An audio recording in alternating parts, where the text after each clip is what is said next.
کچھ روز پہلے ماہ محرم کی آمد اور مجالس اعزاء کے موسم کی مناسبت سے حضرت سید سیستانی کے دفتر سے ایک استفتاء کیا گیا۔ ہم پہلے سوال پڑھیں گے اور پھر اس کا جواب پڑھیں گے اور کوشش کریں گے کہ اس جواب کے بعض پہلوؤں کی وضاحت کریں، کیونکہ یہ استفتاء اور اس کا جواب بعض افراد صحیح انداز میں نہیں سمجھ پائے اور انہوں نے اس جواب کی وضاحت اس انداز میں کی جو دقیق نہیں تھی، جس کا نتیجہ یہ نکلا کہ بعض اہم مجالس اعزاء کا انعقاد کرنے والوں نے خود نجف اشرف میں مثلا یہ اعلان کیا کہ ہم نے اپنے مرجع سید علی سیستانی کے حکم کی تعمیل کرتے ہوئے اس سال مجلس اعزاء ملتوی کر دی ہیں، گویا جس سے تاثر یہ گیا کہ مرجع عالی قدر سید علی سیستانی نے مجالس اعزاء کو برپا نہ کرنے کا حکم دیا ہے۔ اور عزیزان گرامی، یہ اشتباہ اور غلط فہمی ہے، سید علی سیستانی نے کبھی بھی اس قسم کا حکم صادر نہیں فرمایا۔ بس ہم چاہیں گے کہ اس بات کو سمجھیں کہ سوال کرنے والے نے کیا سوال کیا ہے اور اس کا کیا جواب دیا گیا ہے۔ سوال: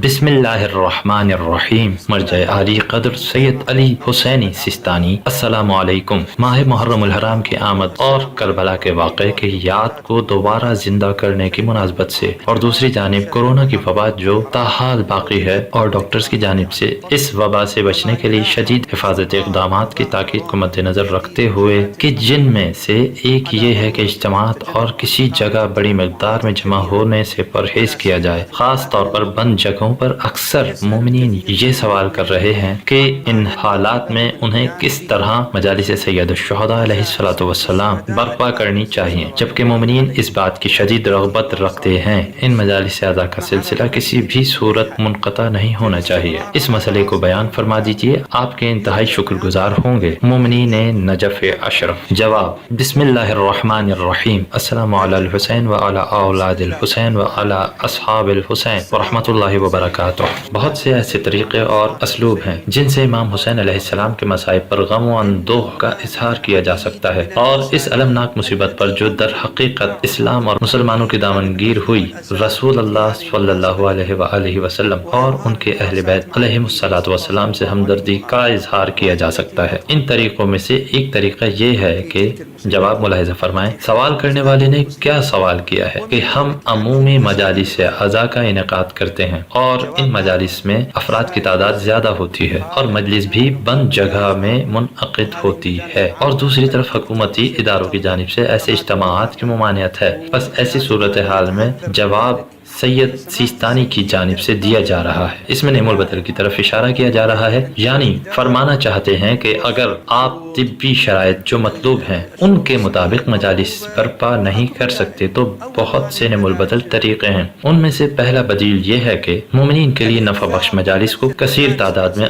آن لائن ٹی وی پر یا موبائل ایپس کے ذریعے نشر کیا جائے، اور دینی اداروں اور مؤسسات دینیہ کو چاہیے کہ وہ اچھے خطباء اور نوحہ خواں حضرات سے ہم آہنگی کریں اور مومنین کو تشویق دلائیں کہ وہ اپنے گھروں میں یا وہ جگہ جو ان کے گھر جیسی ہو اس میں رہ کر ان مجالس کو سنیں۔ یہ پہلا نعم البدل ہے۔ دوسرا نعم البدل یہ ہے کہ گھروں میں دن اور رات میں سے ایک معین وقت میں مجالس کا انعقاد کیا جائے، کہ جس میں صرف گھر والے اور وہ جو گھر والوں سے مربوط افراد ہیں، یعنی ایک جگہ گھر میں ایک ساتھ رہتے ہیں، وہی شرکت کریں اور وہ گھر میں رہ کر مفید مجالس کو سنیں، اگرچہ یہ مجالس ٹی وی پر نشر ہونے والی یا انٹرنیٹ پر آن لائن یا موبائل ایپس کے ذریعے نشر کی جانے والی مجالس ہوں۔ یہ دو طریقے ہو گئے کہ نعم البدل کے طور پر جن سے استفادہ کیا جا سکتا ہے۔ جواب میں دو نعم البدل کو ذکر کیا گیا۔ اب جہاں تک بات ہے عمومی مجالس اعزاء کی، اب سید سیستانی عمومی مجالس کا جواب دے رہے ہیں جن کے بارے میں سوال کرنے والے نے سوال کیا تھا۔ بس